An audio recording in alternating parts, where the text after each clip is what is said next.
ভোরবেলার স্বপ্নটা একটুর জন্য ভেঙে গেল বৃষ্টি অ্যালার্মের আওয়াজে। বেশ কিছুদিন ছুটি কাটাবার পর আজ থেকেই হাসপাতালে জয়েন করছি। তৈরি হতে হবে তাড়াতাড়ি। মল্লিকা অঘরে ঘুমোচ্ছে। ওকে আর ডাকলাম না। ঢুকে গেলাম বাথরুমে। ফ্রেশ হয়ে আস্তে আস্তেই মল্লিকা জেগে যাবে জানি। স্বপ্নের রেশটা কাটছে না কিছুতেই। ছোটবেলাটা মাঝে মাঝে এভাবে আমার স্বপ্নে ফিরে ফিরে আসে কেন? যাকে আমি বরাবর ভুলে যেতে চেয়েছি, তিনি স্বপ্নে কেন ফিরে আসেন আমার কাছে? ভুলতে চেয়েও কি তাকে আমি আরো বেশি করে জড়িয়ে ধরেছি? হয়তো তাই। স্বপ্নগুলোই এর প্রমাণ। স্বপ্নে দেখা সেই হাসি, সেই মায়াভরা দু চোখ এখনো ভাসছে চোখে। আনমনে ব্রাশ করতে করতেই শুনতে পেলাম মল্লিকা তাড়া দিচ্ছে। হাসপাতাল ঢুকে জেনারেল মেডিসিন ওয়ার্ডে একবার রাউন্ড দিতে গেলাম। আমি এই ওয়ার্ডের একজন সিনিয়র ডাক্তার। নার্সের কাছ থেকে রোগীদের বিবরণ শুনে শুনে প্রয়োজনীয় নির্দেশ দিতে দিতে 204 নম্বর বেডের সামনে গিয়ে থমকে দাঁড়ালাম। পা থেকে মাথা পর্যন্ত এক শিহরণ খেলে গেল। থরথর করে কেঁপে উঠলাম আমি। এও কি সম্ভব? বিস্ময় পা দুটো যেন মাটির সঙ্গে গেঁথে গেছে। গলা পর্যন্ত চাদর ঢাকা দিয়ে শুয়ে থাকা রোগিনীর মুখটা যে আমার খুব চেনা।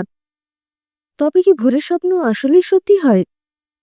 সময়ের হিসেবে এখন এর 72 বছর বয়স হবার কথা। দেখেও সেই রকমই মনে হচ্ছে। মাথার সাদা চুল পাতলা হয়ে এসেছে। মুখের চামড়া কুঁচকে গেছে, কিন্তু ঠোঁটের উপরের আঁচিলটা সেই একই রকমই রয়ে গেছে। চিনতে কোনো অসুবিধে হচ্ছে না। তবুও সন্দেহ দূর করতে নার্স নন্দিতাকে জিজ্ঞেস করলাম, কি নাম এনার? ইন্দুমতি চক্রবর্তী। মাথাটা টুলে গেল। কোনো মতে নিজেকে সামলে নিয়ে বললাম, কি হয়েছে ওনার? দিন 10 আগে এনার বাড়ির লোকেরা এনাকে ভর্তি করে দিয়েই কেটে পড়েছে স্যার। একবারও আর আসেনি। ওনার ওষুধপত্র, স্যালাইন এগুলো কেনার জন্য টাকা জমা করেনি। আমরাই যতটুকু সাধ্য চেষ্টা করছি ওনাকে বাঁচিয়ে রাখার। যদিও খুব ক্রিটিক্যাল কন্ডিশন। কদিন টিকবে কে জানে। আমি কথা বলতে পারছিলাম না। তবুও কোনো মতে, রোগ ডায়াগনোসিস হয়েছে? হ্যাঁ স্যার, ওনার নিউমোনিয়া হয়েছে। সমস্যা হচ্ছে কোনো অ্যান্টিবায়োটিকই সারছে না। ব্রঙ্কোস্কোপি করা হয়েছে? না স্যার। কেন? ডক্টর চৌধুরী সাজেস্ট করে দেননি? এবারে বিরক্ত আমি। না স্যার, আসলে পেশেন্টের বাড়ির লোক কেউ নেই। কে অত কেয়ার করবে?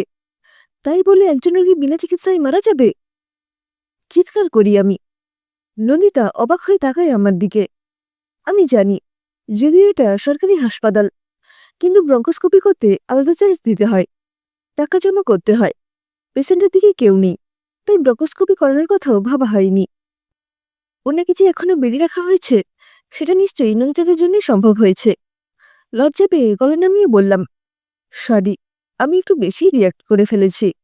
ঠিক আছে, ওষুধ বদলে দিচ্ছি, দেখি কাজ হয় কিনা। ঘাট হারালো নন্দিতা।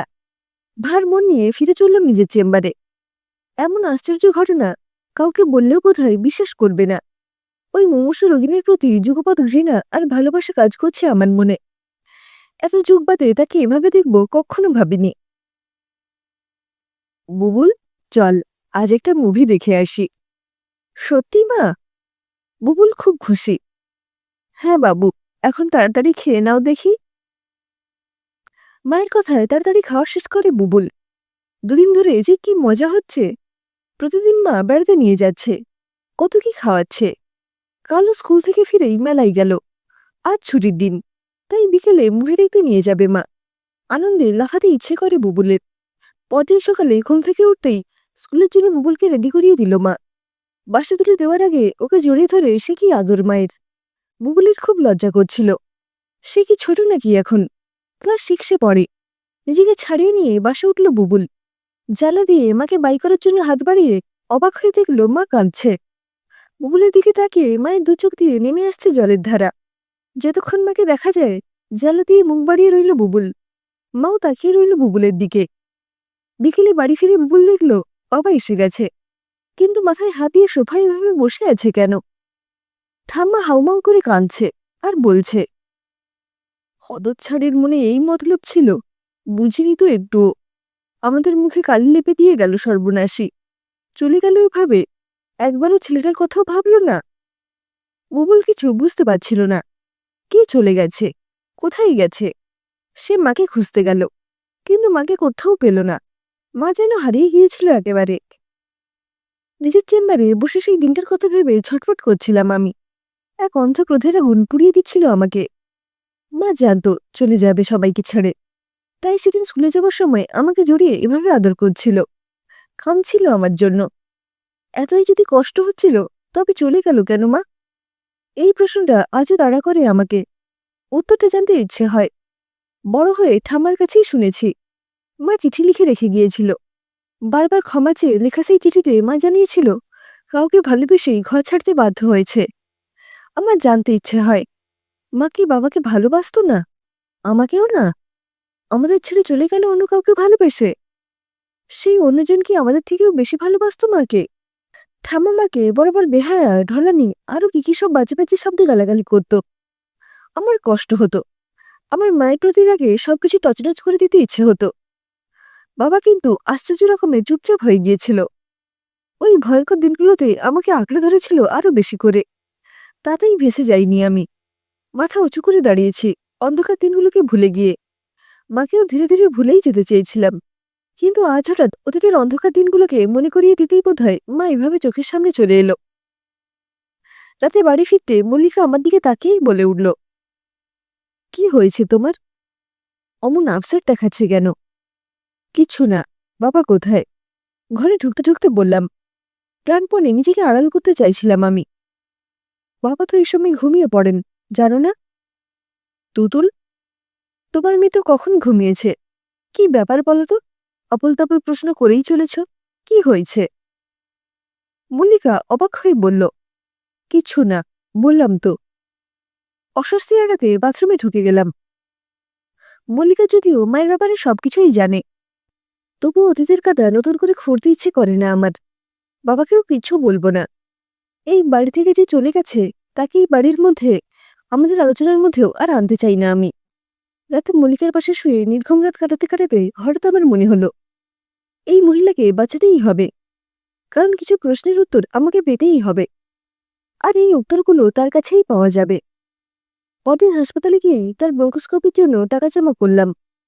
ব্রঙ্কোস্কোপিতে ধরা পড়ল তার এয়ার টিউবে একটা ফরেন বডি আটকে রয়েছে, যার কারণে নিউমোনিয়া হয়েছে। এই জন্যই অস্তে কাজ হচ্ছে না। শ্বাসনালীতে কোনো জায়গায় কিছু আটকে থাকলে এইরকম নিউমোনিয়ার মতো হতে পারে। ওই জিনিসটা অপারেশন করে বের করে দিতে হবে। তার চিকিৎসার জন্য যত খরচ হচ্ছিল সব আমি বহন করছিলাম। সবাই একটু অবাক হলেও আমি গায়ে মাখছিলাম না তাদের অবাক চোখের দৃষ্টি। আমার নিজের স্বার্থের জন্যই সারিয়ে তুলতে হবে তাকে। আমাদের অক্লান্ত পরিশ্রমের পর ধীরে ধীরে সেরে উঠলেন তিনি। অবশেষে একদিন আমি দেখা করতে চললাম তার সাথে। বুকের ভেতরটা কেমন একটা করছে। জানি না আমাকে চিনতে পারবেন কিনা। সেই 11 বছর বয়সে শেষ দেখেছিলেন। এই আমার সঙ্গে তার আদরের বুবুলকে কি মেলাতে পারবেন? দিপি উঠে বসে গরম স্যুপ খাচ্ছিলেন তিনি। আমি গিয়ে সামনে দাঁড়ালাম। ভদ্রমহিলা এক মনে খেয়েই চলেছেন। কেউ যে সামনে দাঁড়িয়ে আছে সেদিকে নজরই নেই। আমি কিছুক্ষণ দাঁড়িয়ে থেকে তার খাওয়া দেখলাম। কিসের আশায় ঘর ছাড়িয়েছিলেন মহিলা? কি পেয়েছেন তিনি? তার এই দুর্দিনে কেউ পাশে নেই। আবর্জনার মতো এখানে ফেলে দিয়ে পালিয়েছে। জানি না সেই লোকটি, মানে যার হাত ধরে ঘর ছাড়িয়েছিলেন, সে বেঁচে আছে কিনা। মনে হয় নেই। থাকলে নিশ্চয়ই এই দুর্দশা হতো না। একটু চুপ করে থেকে গলা খাকারি দিয়ে বললাম, কি, এখন কেমন আছেন? ভদ্রমহিলা চমকে তাকালেন। এই চমকটাই আশা করেছিলাম। দেখি আমাকে চিনতে পারেন কিনা।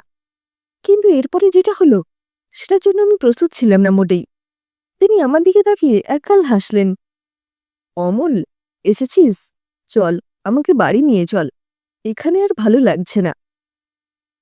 আমি প্রচণ্ড অবাক হয়ে তাকিয়েছিলাম তার দিকে।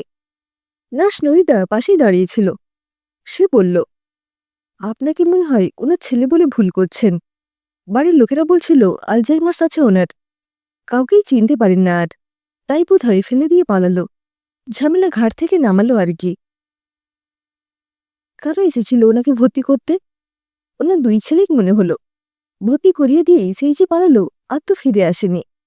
নাম ঠিকানা দেয়নি ভর্তি করার সময়? আমি প্রশ্ন করলাম। দিয়েছে নিশ্চয়ই। ভুল দিয়েছে কিনা তাই বা কে জানে। প্রতিদিন কত লোক ভর্তি হয় এখানে, এত খেয়াল কে করে? ভদ্রমহিলা এখনো আমার দিকে আশাভরা দৃষ্টিতে তাকিয়ে আছেন। বাড়ি যেতে চাইছেন তিনি অমলের সাথে। আমি হতভম্বের মতো দাঁড়িয়ে রইলাম খানিকক্ষণ। তার কাছে জবাবদিহি চাইতে এসেছিলাম। তিনি তো আর নেই। বেঁচে থেকেও সব ভুলে গিয়ে মরেই তো আছেন। বাড়ির লোকেদের খুঁজে বের করেও লাভ নেই।